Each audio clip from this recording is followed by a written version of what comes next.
Assalamualaikum Pak Agung. Waalaikumsalam, Pak Agung, mohon Bu maaf, Yana. apakah sekarang Pak Agung ada waktu nih Pak? Oh ada Bu, ada.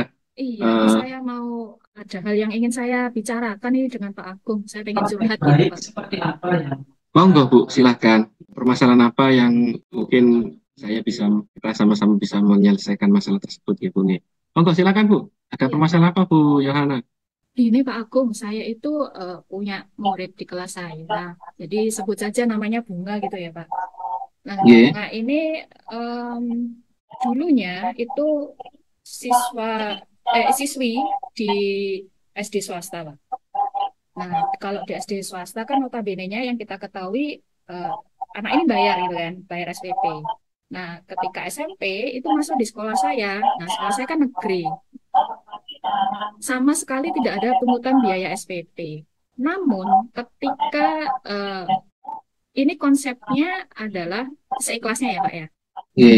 Jadi anak-anak itu punya ide setiap 1 minggu sekali itu iuran uang kas 2.000. Nah, si Bunga ini selama 1 tahun, hampir 1 tahun jenjang dia masuk di kelas SMP ini, dia hampir tidak pernah ikut iuran uang kas. Padahal kalau saya tilik sebelumnya, oh ini anak dia ini loh dari swasta loh, berarti kan dulu waktu SD dia SPP kan mampu nih bayar, tapi kenapa ketika Iya. masuk di SMP kok mohon maaf yang 2.000 loh, hanya 1 minggu dia nggak mau Oh, bayar, entah itu nggak mau bayar atau emang nggak nih apa emang nggak punya gitu Pak, nggak kayak punya. gitu Pak Agung. Iya, iya. Iya. Oh, jadi begitu ya permasalahannya Bu Yana. Nggih. Jadi ada anak yang istilahnya eh, tidak mampu untuk membayar iuran eh, berkaitan dengan dulunya ya. Jadi waktu di SD anak itu mampu, tapi sekarang nggak mampu. Baik Bu Yohana, sebelumnya eh, kira-kira apa yang memotivasi anak tersebut sehingga dia tidak membayar? Apakah sudah ditanyakan ke anaknya tersebut, Boyan? Iya Pak, saya tuh sudah sempat bertanya sih Pak. Tapi bertanyanya sih hanya sekedar yang nggak sampai mendalamin sih. Jadi saya banyak bertanya, Bunga, kamu dulu waktu SD bayar SPP-nya berapa? Saya tanya begitu. Dan dia, Iya. si anak ini menjawab, 1 bulan 500 Bu, gitu kan. Hmm. Terus saya mau nyepil untuk, oh, kamu belum bayar loh ini iuran kas yang notabene-nya sebulan itu cuma 8.000 lah. Tapi saya mau ngomong kayak gitu tuh nggak tega gitu. Ya, motivasi saya yang membuat pertama saya ingin bertanya kayak gitu ke dia karena satu, teman-temannya pada bayar, teman-temannya merasa iri anak ini nggak bayar. Dan yang kedua, motivasi saya adalah saya pengen tahu nih anak dia mampu nggak sih dulu waktu SD-nya, SPP-nya dia bayar, dia mampu nggak sih gitu. Itu Pak. Oh, tuh. Ya, jadi kaca dari SD itu nih, yang ingin saya ketahui di sini Bu nih, Bu Yana, untuk Bu Yana pernah komunikasi dengan Mawar itu berkaitan kenapa? Karena saya masih belum bisa menangkap ini Bu Yana, alasannya Mawar ini tidak bisa membayar uang iuran kas tersebut. Mungkin ada alasan-alasan lain atau belum ada etikat untuk berbicara dengan Mawar tersebut, Bu Yana, atau Hmm. takut anaknya tersinggung atau Hmm. gimana? Iya. Eh, Mungkin ada yang alasan lain, Bu Yana, kaitan dengan itu. Oh iya, oke. Nah, terkait dengan ini Pak, sebenarnya saya itu eh, apa ya, belum bertanya hal yang lebih mendalam sih. Cuman Lebih saya detail, gitu. iya lebih lebih detail. Cuman saya itu pernah tanya secara personal dengan dia. Eh, Mhm. Mawar, kamu kalau 1 hari dapat uang saku nggak sih dari ayah? Dapat, Bu. Hmm. Saya nggak tanya nominalnya. Terus uang itu kamu buat jajan atau enggak? Iya Bu, saya buat beli jajan, tapi saya nggak pernah makan nasi. Saya sukanya gorengan. Tuh. Nah, Hmm. kemudian saya panggil lah orang tuanya ini. Pak, apakah ada masalah? Nah, setelah saya telisik, ternyata orang tuanya si Mawar ini kerjanya sebagai satpam dan istrinya sudah meninggal. Jadi ayahnya ini Hmm. membiayai Mawar itu dia dengan kakaknya. Tapi versinya si ayah, eh, udah saya kasih kok Bu, satu hari itu 10.000 gitu katanya. Satu hari 10.000, berarti kan Oh, bisa. itu nggih. Iya, berarti saya Terus mawar. sudah dikasih nggih. Iya Pak, padahal sudah dikasih ini versi Itu. ayahnya. Sudah saya kasih Bu 10.000. Kenapa saya beri 10.000? Karena memang saya di rumah nggak bisa masak. Jadi akhirnya ya ya Nggih. udah beli jajan aja lah di sekolah gitu Pak. Ya, supaya bisa makan di kantin ya. Iya, Nggih. Lanjut tuh gimana terus? iya. Terus Setelah itu? setelah itu saya mau, nah ini berhenti Pak. Saya itu mau Hmm, berhentinya gini. Saya cuma nyampaikan aja ke ayahnya. Ini Pak, ini Nadia itu nggak pernah bayar uang kas gitu. Saya gitu kan. Terus nggih. kata si, nah terus Bahwa ayahnya Mawar bilang, nggak apa-apa Bu, saya bayar kekurangannya berapa. Saya bilang, hmm, Pak, ini bukan masalah nominal. Kalau memang tidak mampu, bilang saja. Tapi setidaknya ada komunikasi. Saya bilang begitu karena uang kas itu bukan kewajiban. Tapi setidaknya saya tahu kenapa sih kok nggak bayar. Ya, kalau dari sini kan saya tahu, oh ternyata udah dikasih uang. Tapi berarti nggak ada niat untuk membayar dari si anak. Nah, cuman itu yang saya bingungkan. Gimana ya supaya si Nadia ini mau ngomong gitu, Pak. gitu. Mau jujur ke Nah, saya. mau Iya, jujur ya. iya, Berarti menurut jenengan ada komunikasi ya antara orang tua, anak, dan guru ya. iya. Menurut jenengan komunikasi apa yang cocok ini yang dilakukan oleh Bu Yohana kepada Mawar nih? Mawar, iya. Iya, Pak. Ini kan notabene-nya kalau saya melihat anak ini itu memang satu dia tertutup, dua dia pemalu, tiga dia Gimana? introvert, ya, sama introvert lah. Eh, Introvert nih. saya rasa untuk rencana saya ke depan ini ya, Pak, ya, supaya si Mawar ini ada niatan untuk mengatakan hal jujur ini ya, Pak, ke saya. Nggih. Menurut saya harus melalui pendekatan personal ini. Pasti, terutama Pendekatan personal nih. iya, pendekatan personal antara saya dengan si Mawar dulu gitu. Nah, untuk perencanaan ke depannya Ya. misal kalau tidak berhasil ya bisa jadi saya berkoordinasi dengan pihak lain begitu Pak Agung. Ya kira-kira apa ini Bu ukurannya bahwa ini akan berhasil Bu rencana jenengan untuk Oh, komunikasi dengan Mawar ini? ya. Menurut Ukurannya saya gimana? ukuran keberhasilan dari percakapan personal saya dengan Nadia, yang pasti yang pertama adalah adanya keterbukaan dari Nadia. Gitu ya, ada percakapan, nah paling enggak dia menyampaikan mengapa sih. Yang pertama, dia udah diberi uang, tapi tidak ada niatan untuk membayar.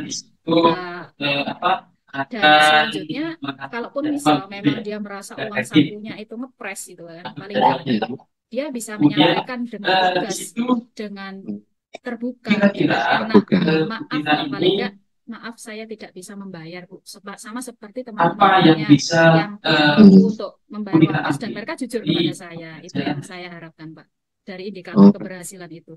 indikator keberhasilannya nggih. Jadi ada apa ya istilahnya keterbukaan eh, Mawar tadi untuk berbicara apa alasannya nggih. Ya, Kemudian Bu Yohana, apa yang harus disiapkan nanti saat jenengan berkomunikasi dengan Mawar?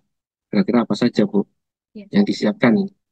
Ya, terima kasih Pak Agung. Menurut saya ada beberapa hal yang perlu saya siapkan supaya saya dapat berkomunikasi ke hati ya dengan Mawar ini. Hati-hati.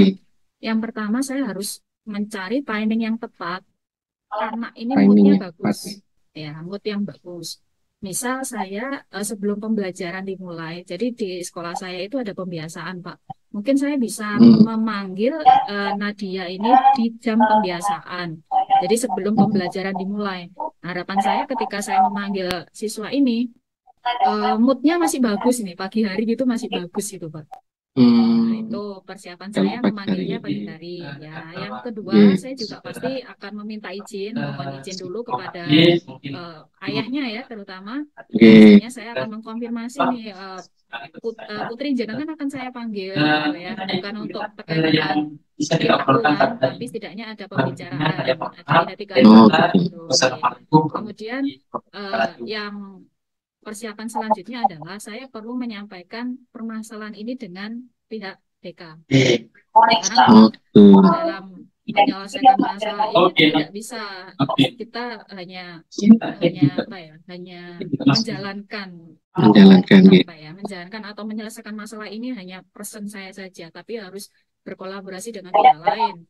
Jadi salah satu contohnya adalah saya rasa cukup BK dan orang tua gitu, tidak BK melibatkan guru BK dan orang tua gitu. iya. Nanti ya, luar biasa Bu ya.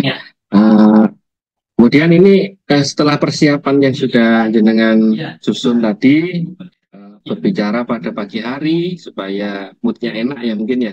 Kemudian yang kedua berbicara dengan ayahnya bukan berkaitan dengan nominal ya, tapi mungkin tanggung jawab mungkin Bu, tanggung jawabnya personalnya anaknya.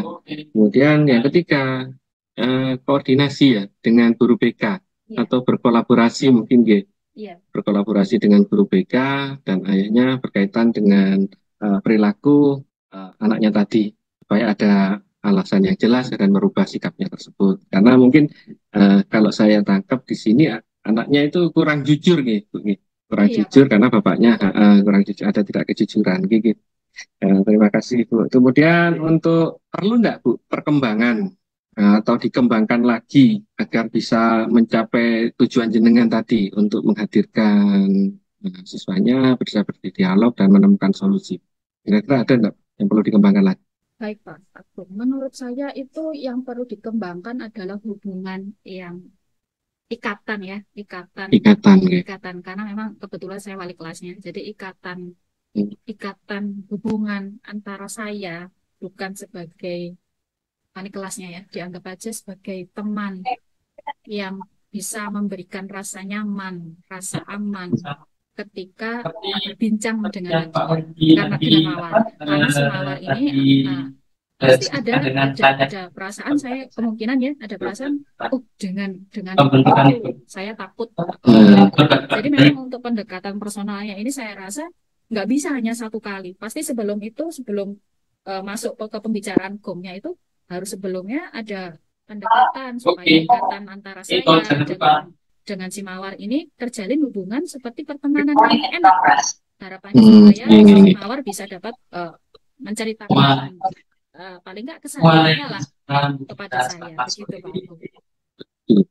Berarti pendekatan yang penting ya. Kira-kira pendekatan apa Bu yang jenengan tahu Bu yang cocok bagi Mawar tadi? Ya, pendekatannya itu menurut saya seperti yang pertama saya bisa berbincang dengan rekan-rekannya, mencari informasi apa sih kesukaannya si Mawar gitu ya. Kesukaan dari misal idola, kemudian makanan, kemudian kesehariannya dia ketika di kelas itu apa, berarti kalau apa yang dilakukan berarti itu kan itu yang dia sukain gitu. Apa yang dia sukai ya. Berdasarkan data dari teman-temannya gitu. Ya, jadi saya melakukan wawancara dengan rekan-rekan satu kelasnya. Begitupun saya juga akan melakukan wawancara. Saya mengambil sampel, tidak hanya satu teman, tapi saya ambil sampel. Jadi lebih dari satu teman. Tidak hanya pada siswi perempuan aja, tapi juga pada siswa laki-laki gitu.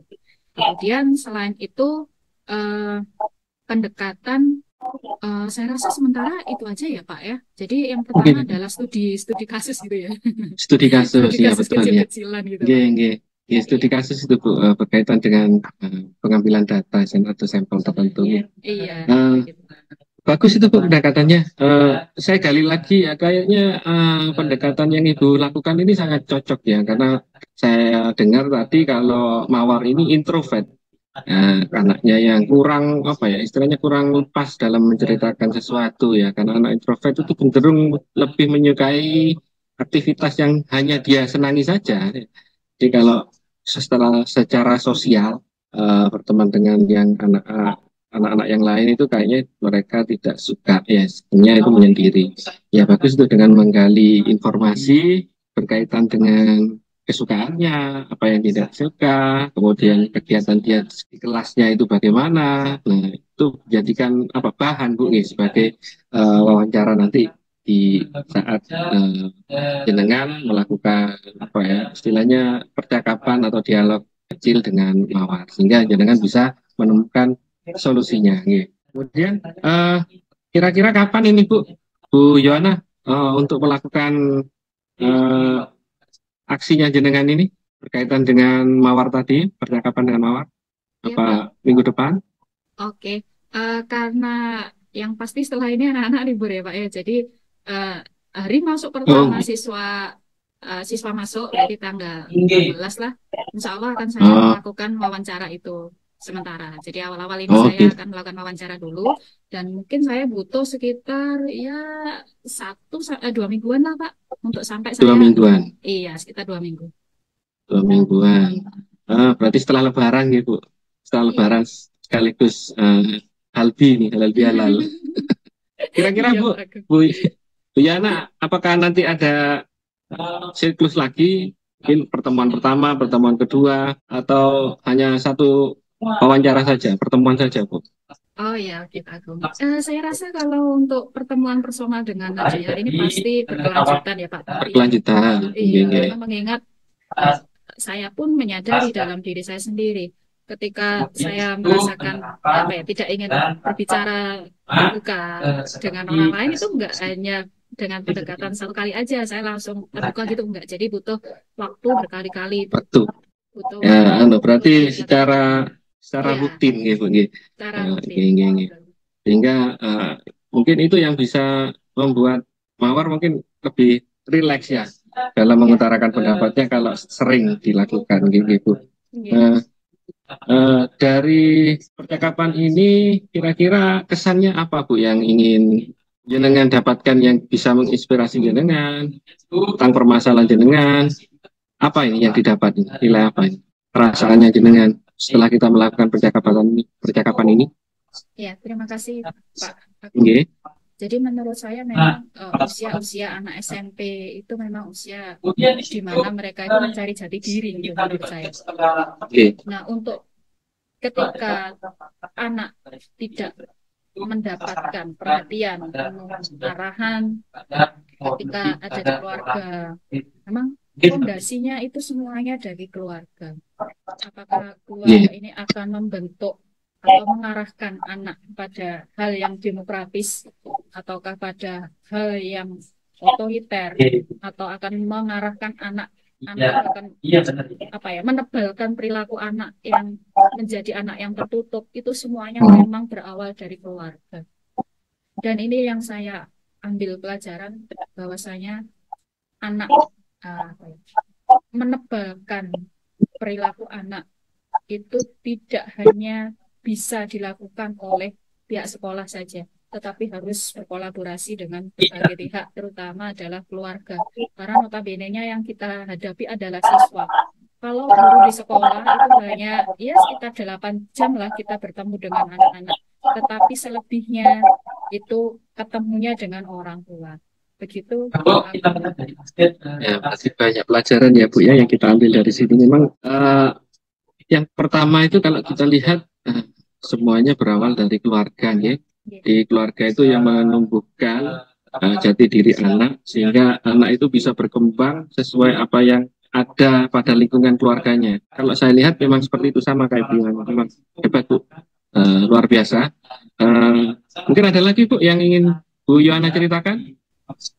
Sementara sudah Bapak, saya sudah dapat insight nih dari percakapan saya dengan Pak Agung, dapat pencerahan apa yang harus akan saya lakukan, rencananya apa, kemudian durasinya berapa lama. Dan setelah itu saya akan merefleksikan. Harapan saya setelah ini mungkin ketika refleksi, saya sudah melaksanakan merefleksi, kita ketemu lagi nih Pak untuk saling berbincang seberapa jauh sudah seberapa jauh Yang tindak akan lanjutnya ya tidak sudah saya lanjutnya lakukan. nggih. Iya, Nggih, begitu nggih. Pak. Ya, hebat Bu. Terima kasih. Saya akan selalu siap Bu. Kalau misalkan nanti Bu Yohana minta untuk berdialog lagi dengan saya berkaitan dengan permasalahan-permasalahan yang jenengan hadapi. Ya, kalau tidak ada, mungkin cukup ini Bu. Nggih. Pertemuan kita kali ini nanti kita sambung lagi setelah Lebaran. Saya juga ingin tahu nih, penasaran ini nanti kira-kira apa nanti yang diomongkan, diobrolkan sama Mawar nanti. Nggih. Terima kasih Bu Yohana atas Iya Pak. waktunya juga. Cukup sekian dari saya, nggih. Iya, terima Karena kasih. sebentar lagi ada pertemuan, jadi kita akhiri. Wassalamualaikum warahmatullahi wabarakatuh. Waalaikumsalam warahmatullahi wabarakatuh. Terima kasih Pak Agung. Oke, sama-sama Bu.